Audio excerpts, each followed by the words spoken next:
ભારતીય માનક બ્યુરોના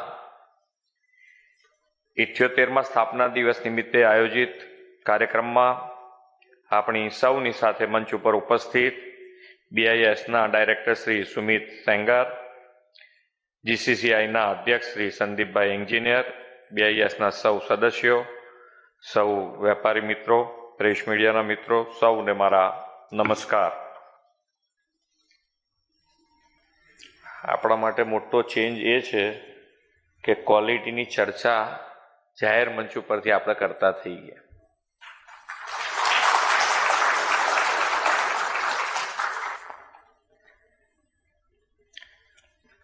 bureau of Indian standard આજે 78મા સ્થાપના દિવસ ઉજવે છે.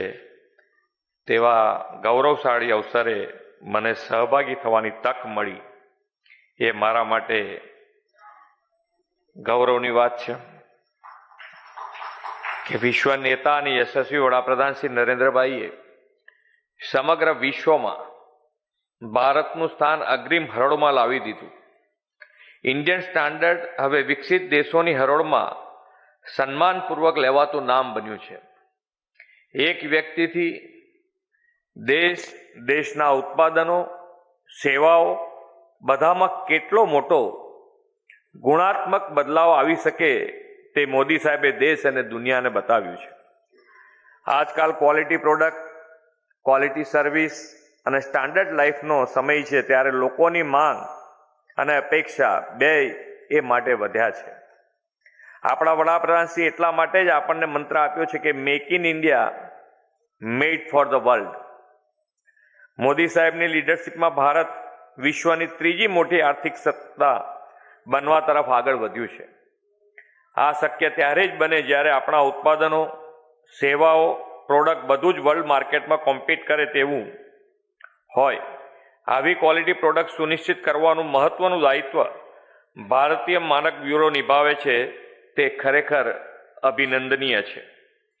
આજથી 2-3 દાયકા પહેલા ઇન્ડિયન પ્રોડક્ટ, ઇન્ડિયન સર્વિસ એટલે સબ સ્ટાન્ડર્ડ એવી એક છાપ અને તે વડાપ્રધાનશ્રીના નેતૃત્વ અને આપ સૌના પરિશ્રમથી હવે 360 ડિગ્રી બદલાઈ ગઈ છે. બ્રાન્ડ ઇન્ડિયા, બ્રાન્ડ બિલ્ડિંગમાં પણ બીઆઈએસની ભૂમિકા અગત્યની છે.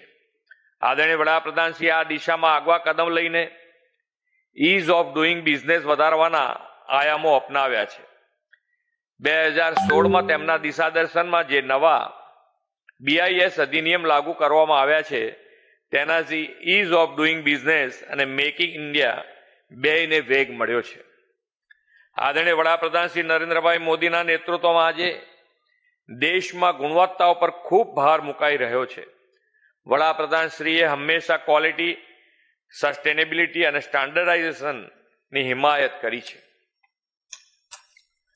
લાલ કિલ્લાની પ્રાચીરથી તેમણે સ્વતંત્રતા દિવસે દેશવાસીઓને હાકલ કરેલી કે zero effect, zero defect product માટે દેશ આગળ વધે. આ મંત્રથી ભારત વિશ્વ સાથે સ્પર્ધા કરી શકે તેવા માનાંકો પર પાર ઉતરશે. એટલું જ નહીં, ક્લાઇમેટ ચેન્જના પડકારો સામે સજ્જ ઉત્પાદનો અને સેવાઓથી અગ્રેસર રહેશે.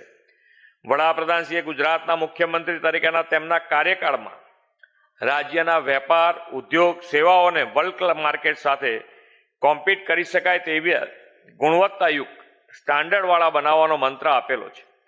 તેમણે ગુજરાતમાં એવું વર્ક કલ્ચર વિકસાવ્યું છે કે માત્ર ઉપભોક્તા ઉત્પાદનો જ નહીં, પ્રજાને મળતી સરકારની સેવા સુવિધાઓમાં પણ ગુણવત્તા અને સ્ટાન્ડર્ડ જળવાઈ રહે. તેમના નેતૃત્વમાં 2009માં ગુજરાતની CM office ISO 9001 quality service certification પ્રાપ્ત કરનારી દેશની પ્રથમ સીએમ ઓફિસ બની હતી. વડાપ્રધાનશ્રીના માર્ગદર્શનમાં તેમના જ પદ ચિહ્નો પર ચાલતા અમે પણ એ પરંપરા જાળવી રાખી છે અને આજે 2024થી 2026ના સમયગાળા માટે સતત ISO 9001 2015 સર્ટિફિકેશન ગુણવત્તાસભર પબ્લિક સર્વિસ માટે ગુજરાત સીએમ ઓફિસને પણ મળેલું છે. રાજ્ય સરકારે પ્રોક્યોરમેન્ટ પોલિસી, ખરીદ નીતિ 2024 અને બીઆઈએસ પ્રોડક્ટને ખરીદ માટે માન્યતા આપવાનું નિર્ધારિત કર્યું છે. રાજ્ય સરકારના અધિકારી કર્મચારીઓ સેવા સુવિધામાં quality and standard capacity building માટે BIS અને સ્પીપા વચ્ચે MOU પણ કરવામાં આવેલા છે. મારે BIS ગુજરાત બ્રાન્ચને અભિનંદન આપવા છે કે યુવાનોમાં જીવન સ્તર સુધારવા અને ક્વોલિટી લાઈફ માટેની અવેરનેસ ઊભી કરવા 1200 સ્ટાન્ડર્ડ ક્લબ કાર્યરત કરી છે.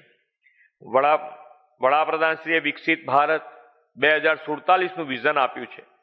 આ વિઝનમાં તેમણે ભારતને મેન્યુફેક્ચરિંગ, ટ્રેડ, ઇનોવેશનમાં ગ્લોબલ લીડર બનવાનું લક્ષ્ય રાખ્યું છે.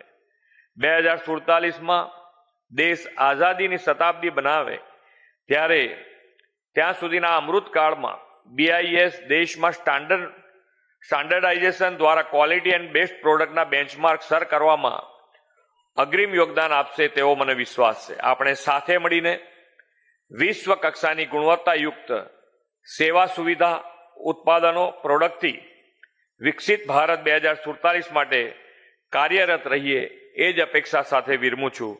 ભારત માતા કી જય. વંદે માતરમ. જય જય ગરવી.